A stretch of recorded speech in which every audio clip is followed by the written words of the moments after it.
Hey guys, it's Don here.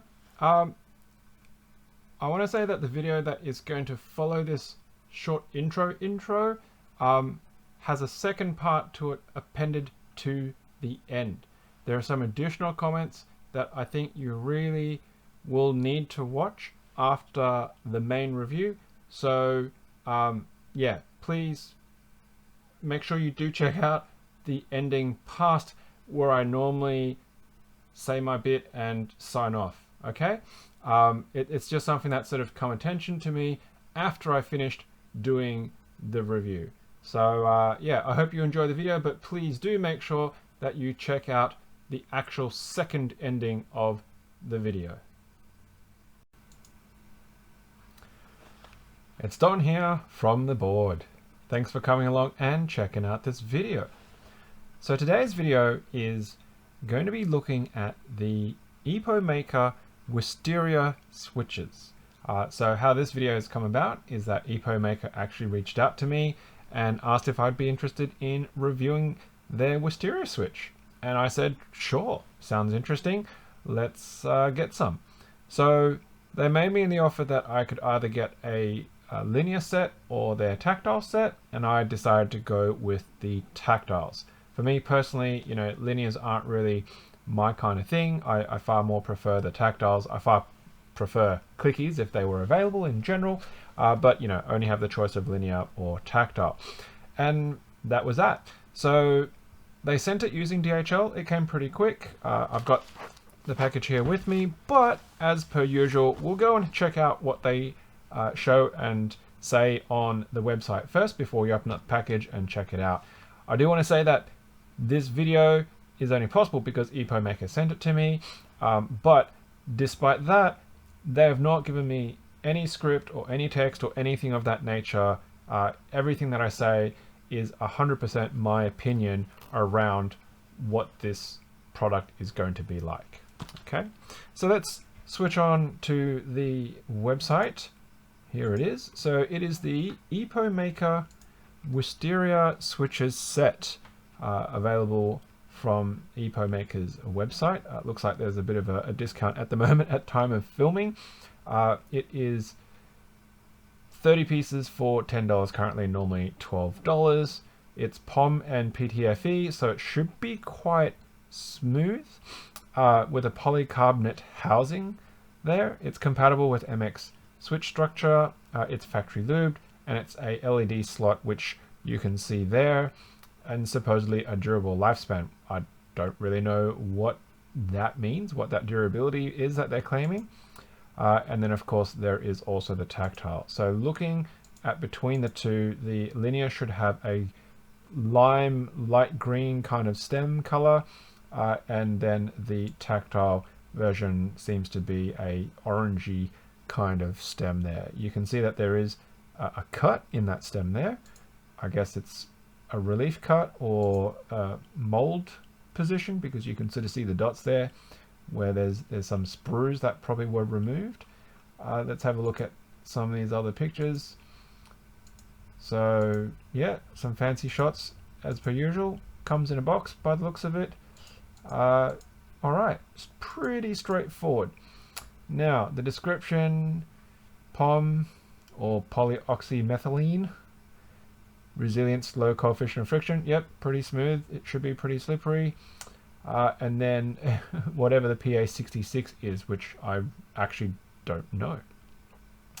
Durable lifespan. The lifespan can go up to 1,000,000 times of keystrokes. Okay, so I'm certainly not going to be testing that today.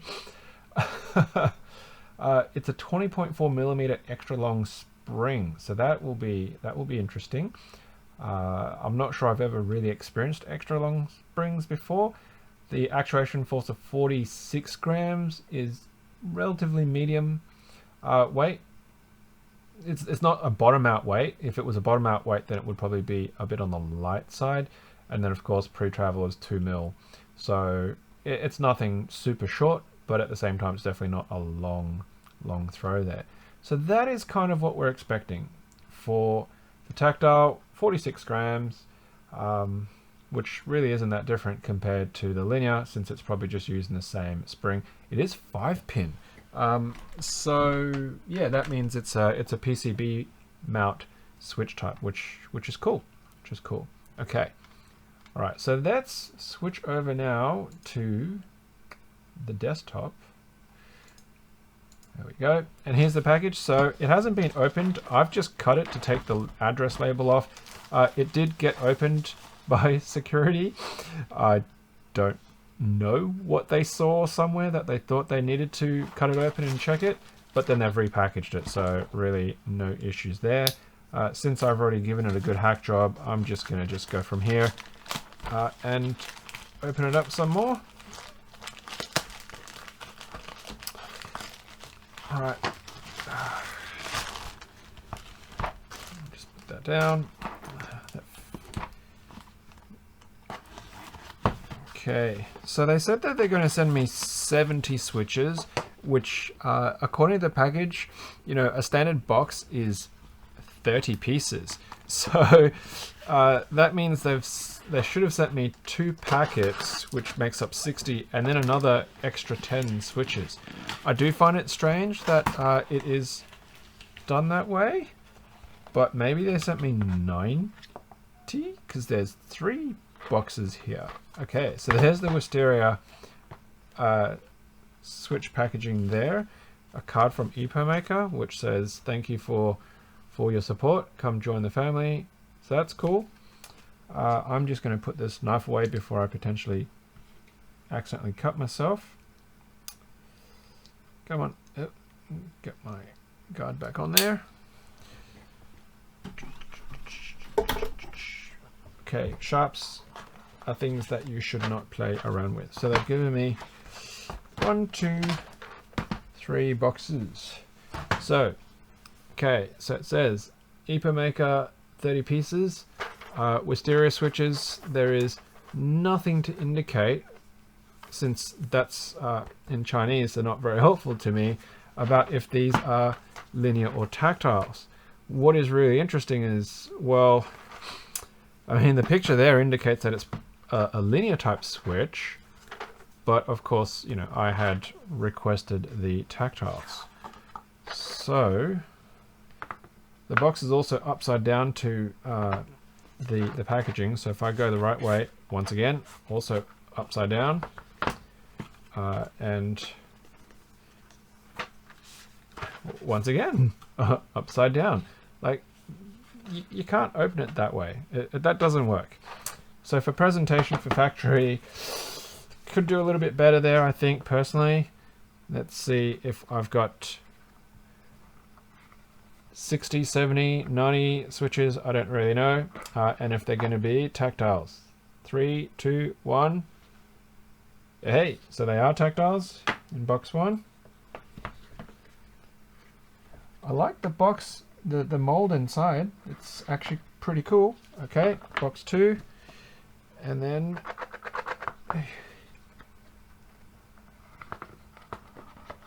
box 3. Cool. So that's really nifty. So I just want to show you what they've got here. This is actually really cool. I've not seen this before, because any of the switches that I've previously bought has been either loose or, for example, with drop, and the Holy Pandas that they had, they were in these rails. I have seen boxes like the Cherry boxes, which had their developer kits where they sit in a cardboard plate-like array that are just plugged into that. And I have seen, like, say, the Akko sets, which are actually in a hard plastic case. Obviously, if you've seen the Goblin Tech Keys one where, you know, keycaps come in the trays, this is more kind of like that, where you've actually got a bit of blow molded, vacuum molded plastic that is holding these switches in. And of course, if I just take that shell lid off, that's cool.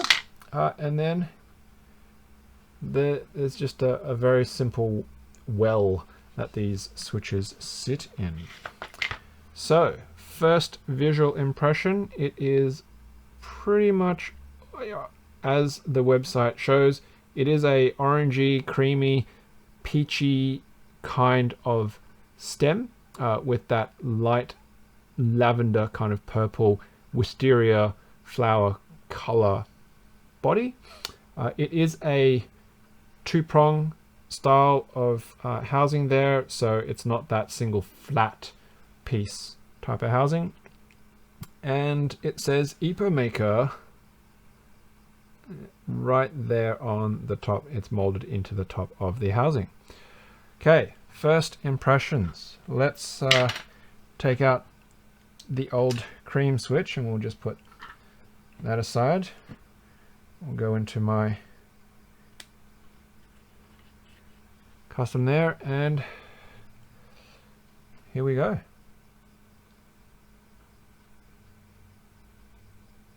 That's it's very crisp, is I think my first way of describing it. It is one of those negative tactile switches. So if you've never seen any of my switch review videos before, what I describe as negative tactility, a negative tactile switch, is where when you press on the switch, the press is a lot of resistance and then it goes over the traditional, what you'd call a bump, right? And then all of that resistance just falls off straight away. So it is tactile, but you end up with a negative kind of sensation. It's got a very distinct, like it's loaded straight up. Like if I press on this, like there's very little actual give, and then it just breaks straight away. There's not much travel in that before you go over the lip of that stem, and then you're done. It's very, very short. Okay, so that's a really interesting feeling. Now I have, I have over here my somewhat switch collection, and we've got a whole bunch of tactile switches here. So let's see if I can find one that will be close, and I'm gonna go sort of into the Holy Panda space here. So that's a Holy Panda right there. That's a linear, and then what is this one that I've got? See if I can get the camera to have a look at it. Ah, that's the Fika Panda. Okay, so there's the Fika Panda, and there's the Holy Panda. There's a T1. That's, I'm not even sure what that white one is. That is a Gazoo UT switch, I believe. So it's got a much harder lip compared to the Holy Panda.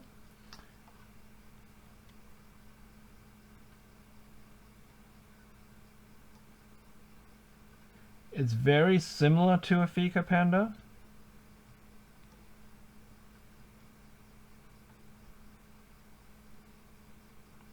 The lip is harder than the T1. I honestly don't know what that white one is there, so you'll have to forgive me. Actually, no, that is a AE boards switch. Now that I'm thinking about it, yeah. So that's the AE switch. That's the tactile. I can't remember the name of it. It's I think that's the snag switch there, and then that's the other one, which is a tactile switch of it. So that's also much more rounded. That, yeah, this one's more tactile with that hard lip.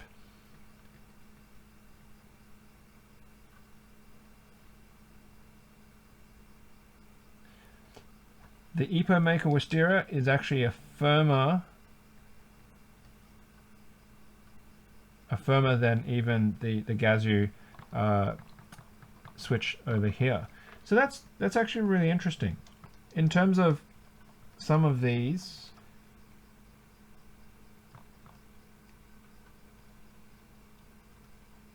okay, so this Octos switch that I've got here, the shoulder feels very similar, but the Octos switch has more wobble to it, and it's not as smooth by far.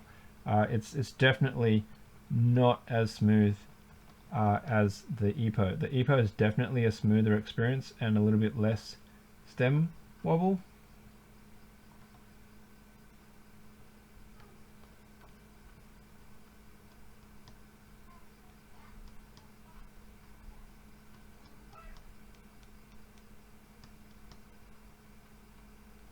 Okay, so this Gator unlabeled switch, which I believe is a Zelio. Yeah, I believe this is a Zelio version 2, is actually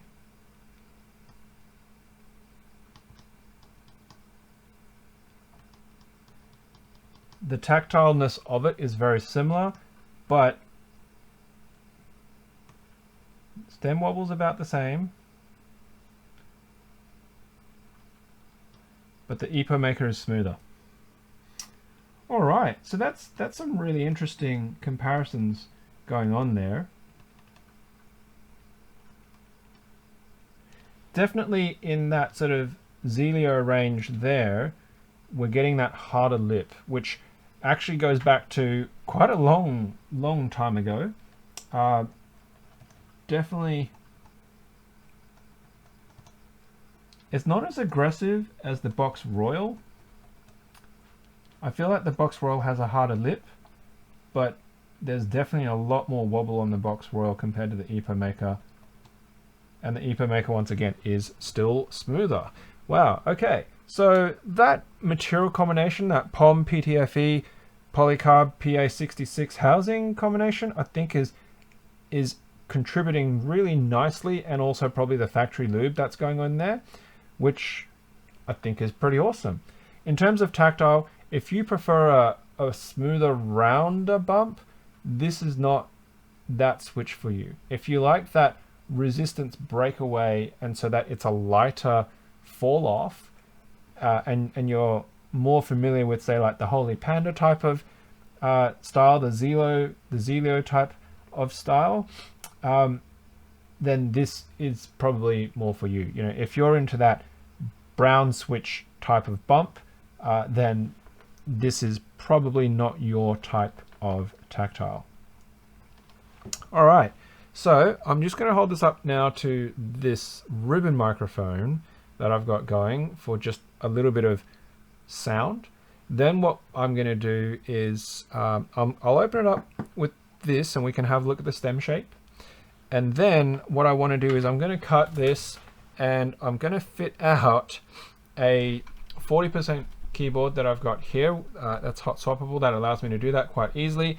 And then I can do a bit of a sound typing using the measurement microphone that I've got, the ECM 8000, which is above, that I'm going to take down and set up. Okay, so first of all, let's go with just the raw switch and how it sounds on the ribbon microphone.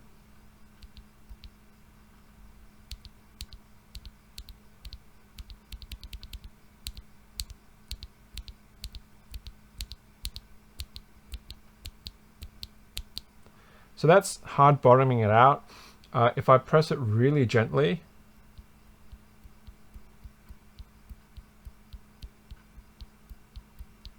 it's very muted. So yeah, you know, if you're going to be tapping it quite hard, then it does have a reasonable hard bottom out. All right, let's pop this open and have a look at it inside. Let's just close them up temporarily.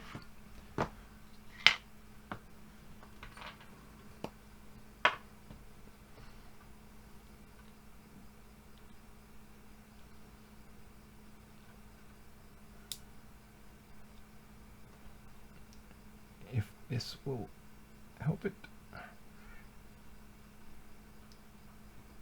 There we go. I'm always wary of pushing too hard. and having stuff flying all over the place. All right, so that is indeed quite a long spring, as they talk about. There we go. So let's take out the stem. Let's have a look at that profile. Am I going to get focus on it? There we go. All right, so you can see the glisten of the factory lube on the rail there, on the guide. The bump, yeah, it's pretty quick. You know, it's not, I guess, too unusual a shape. That foot sticks out a lot, but what's interesting is there's that whiteness on it. Is that whiteness just lube? Or is it part of the material design? Let me just touch that. It is lube. So yeah, it's factory lubed on the feet as well, because just by touching it, I've shifted whatever that white stuff is, and you can see that shape is that bump shape. Okay, so what I'm going to do is I'm just going to wiggle this bottom housing off and hopefully not lose everything. Okay, you can go back on.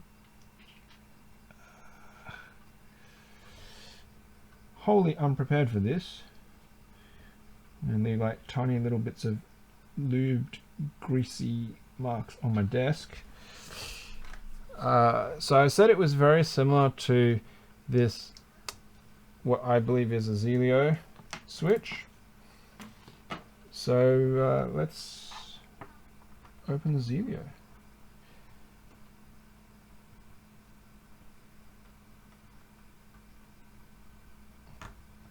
Go. And let's have a look at, yeah, this stem pattern is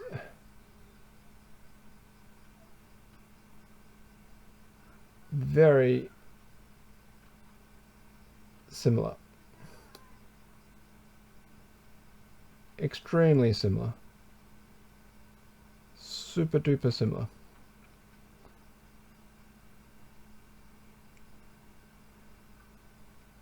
So my fingers don't lie too much to me. My sense of feel doesn't lie too much to me. Yeah. So if you're a fan of the Zelio type of space, then these might suit you. If you're after a bit of a different color scheme to the Zelios, and of course the price, or if you can even get Zelios anymore. Honestly, I don't know. I haven't been in the market to buy tactile switches, so I haven't really looked at it. All right, so that is the first portion of this video. Okay, yeah, got you back into play. Let's put that away. So what I'm going to do now is I am going to put these switches into this MV44, okay, from the Van keyboards. It's a 40% hot swappable. We'll be back once this is filled in and we got some keycaps on it, and then we'll do a little bit of typing. So we'll see you very shortly.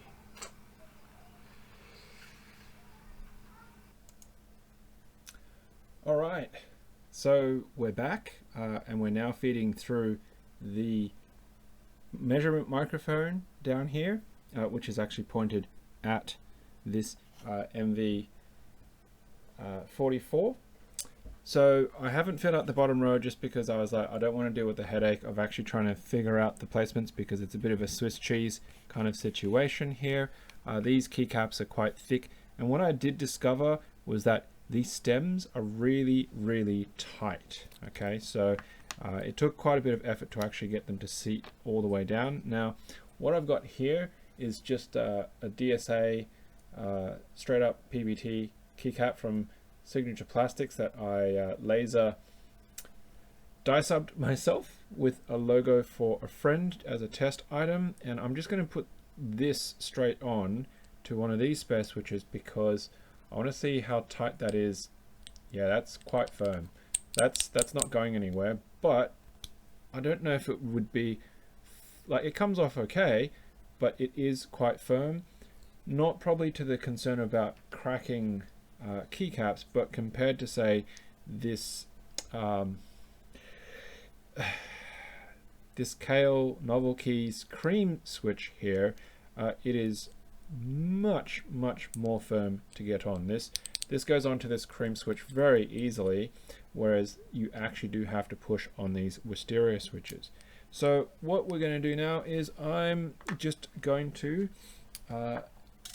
do a bit of random typing. Now the actual setup on this is an enter key on the left spacebar, and spacebar is on the right, which the default map isn't great for me to type on properly because I'm a left-hand spacebar user. So using something like monkey type or whatnot is not going to be truly reflective.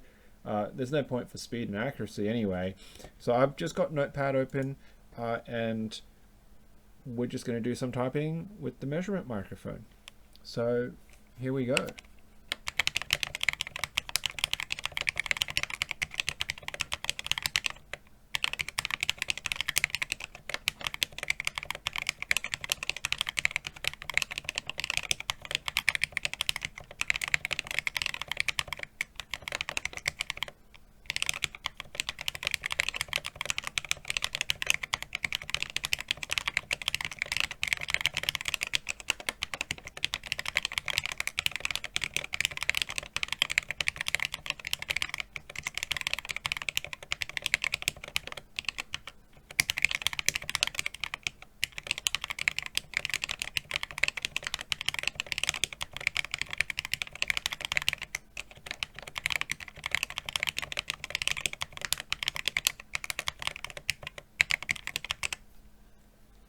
Alright, so I'm just going to dial this down and get back onto the ribbon microphone now, and then we'll wrap up on these Epomaker Wisteria Tactile switches.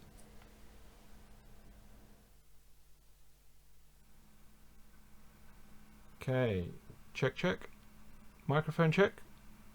It's probably about right there. Alright, maybe a little bit loud. Sorry about that.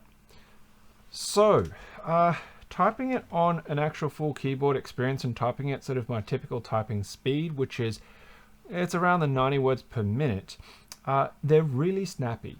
I do like them. The feel on these is actually quite snappy. They've got a good bounce to them. That negative tactile response I don't mind. It's obviously very similar to, you know, the click bar sensation just without the click. I do bottom out quite hard, so you could hear them clacking away quite a bit there, which if I was to fit these with O-rings or a little bit of dampening, then sure, it would probably make for less of a hard bottom out. The spring back on that, the weight's actually quite good, quite nice for me, a little bit on the light side. You know, I type with blues here at home, but at work I use the box pinks. So, you know, it's a good weight range for me, and at work, when I work from home, I use my 96 key here, which has box navies fitted into it. So I'm actually constantly changing weights in as far as the keyboards that I use. So this is a comfortable way. I could type on this with very little concern or stress because I am typing on the higher end, you know, 3 to 4 days a week for work purposes. And then of course at home just on the standard blues. Overall, I think Epomaker's made a really nice switch. To sort of just summarize around that, colors, fine. The actual tactility it's quite good. It's got a good strong lip to it and a good fall away. Not so good if you prefer a rounded bump like the MX Brown style switches, but more so if you like, say, the Holy Panda slash Zelio slash Box Royal type of lip and negative tactile switch that I like to call them. It is factory lubed. It is smoother than a lot of those other switches we had a look at in my collection, and I suppose really the only negative is that it is a very tight fitting stem. If you have concerns around potentially damaging switches, I would recommend that if you are going to get these to try, maybe if you get them through, buying secondhand or through a switch tester type of arrangement, then try it with a keycap that you don't mind if it potentially gets damaged. I don't feel like this is as bad as, say, like an Ergo Clear, which has been really tight. Like, I've put keycaps onto an Ergo Clear, and then in an attempt to take the keycaps off, I've ripped the stem right out through the top of the housing. So it's not as bad as that, but it is quite firm. So that's just something that you probably want to be aware of. So yeah, I think overall I'd give these a good solid 7 to 8 out of 10. Good feeling, easy to work with, sounds pretty decent on this setup at least. Smooth, very little wobble. Yeah, I would not mind at all if I had these fitted on one of my boards for daily use. So there you go, there's a wrap. Thank you very much to Epomaker for sending me these switches. That's the box there, Wisteria switches from Epomaker.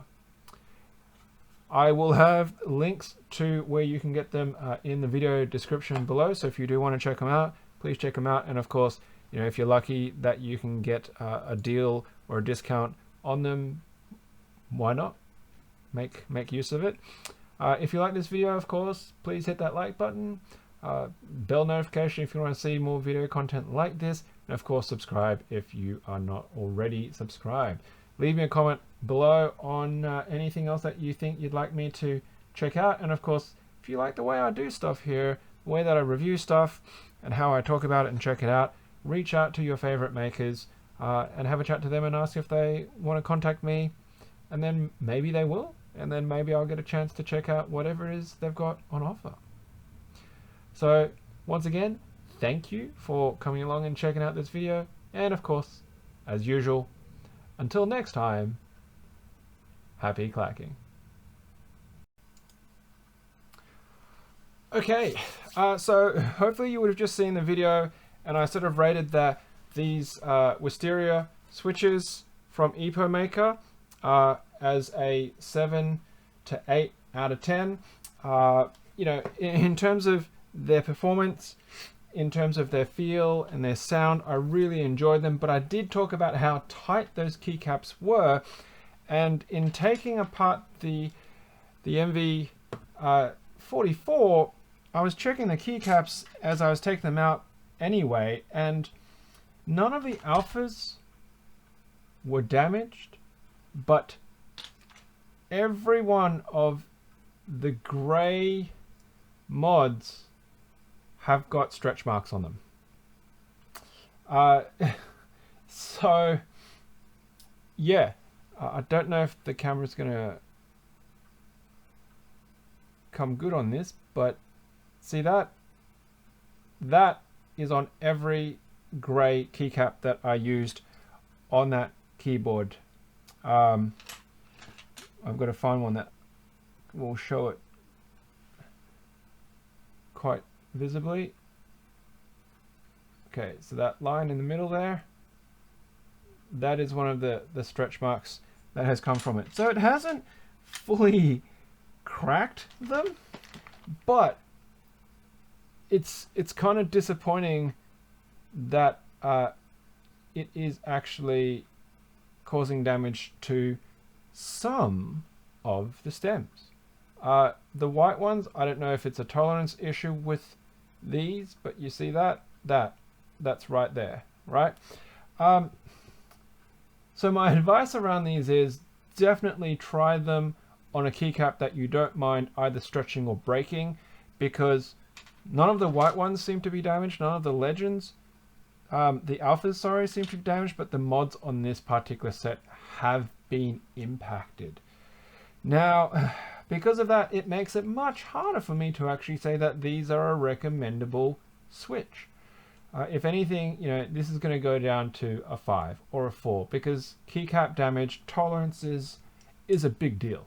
You're not going to go and put $200 sets on these switches to potentially damage your keycaps. All right, so it's sad that I have to make this extra disclaimer, but I didn't feel like it was that bad until I took these off. I don't have any other keycaps available to me easily right now to test these, but the fact that it did it on these alone is enough for me to have to downgrade the actual rating I would give these switches.